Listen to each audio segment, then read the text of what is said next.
Senator Bennet. Thank you, Mr. Chairman, and thank you to the panelists for your testimony today. I want to pick up on what Senator Kirk's line of questioning. You know, this week, as you've testified and as we've read in the paper, we learned that there was a plot to assassinate the Saudi ambassador in Washington, D.C., on American soil, and that if 100 or 150 Americans were killed as a result of it, that was okay. And I guess the question that I have is, sitting here, I'm wondering what the testimony would be had that plot succeeded. You know, had law enforcement failed, and I'm very glad, obviously, that our law enforcement didn't, had that plot succeeded and the Iranians had every intention that it would succeed, what your testimony would be today about what our response would be. And the reason I ask it that way is that for months, years really, this committee has been saying we need to do absolutely everything that we can do to make sure that Iran does not support terrorist organizations and that Iran never develops a nuclear weapon. So what if this plot had succeeded? And what would the implication be for the internationalization of the sanctions, Madam Secretary, as you described? What more can we ask of the rest of the world to protect the United States and our allies from Iran? Senator, I actually, without knowing it, stole your talking point.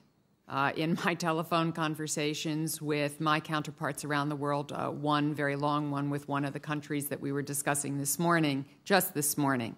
And I basically said to him, think about what your country needs to do and think about it in terms of what you would have done and what the international community would have done if indeed this had been successful. It would have been catastrophic. In so many ways that I think we can't even begin to imagine. So I quite agree with you about the seriousness of what occurred here, and I, too, agree with you that our law enforcement officials just did a truly superb job, and if I may say, Senator, as did the government of Mexico, which cooperated very closely with the U.S. government in a really excellent law enforcement effort between our two countries, which I think is quite important going forward. So I agree with you, and it is why we are saying to those who have hesitated in enforcing the sanctions that are on the table, there are many tools on the table, and all countries have to do is pick them up and make them real. And that is our effort. We showed by example with Treasury's actions that one can move speedily to designate. We are encouraging every country to do likewise, to look at those designations and see if they're appropriate under the laws of their own country and clearly under the multilateral sanctions that exist from the UN. And I think we have to do everything we can to follow through on those enforcement actions, to look at additional sanctions and additional opportunities, which David and I have discussed this morning, including legislation that has been suggested by members of this committee and further designations, all of which are on the table. Mr. Cohen, do you?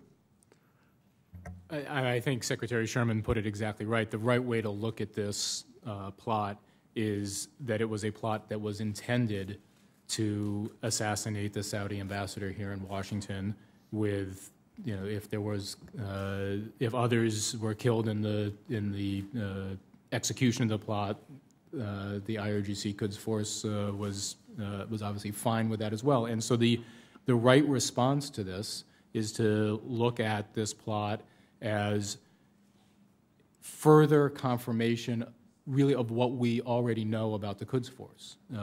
And the Quds Force obviously being a very significant component of the Iranian government, and that's that the Quds Force is involved in the exportation of terrorist activity around the world. They are active in the region.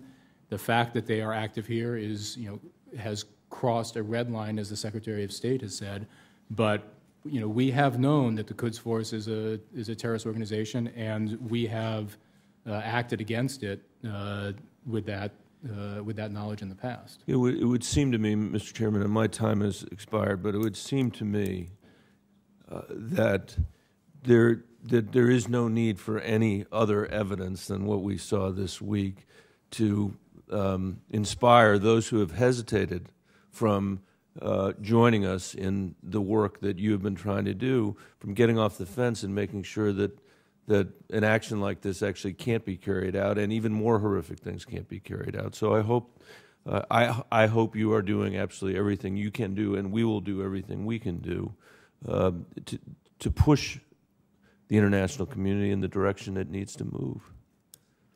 Senator Kirker.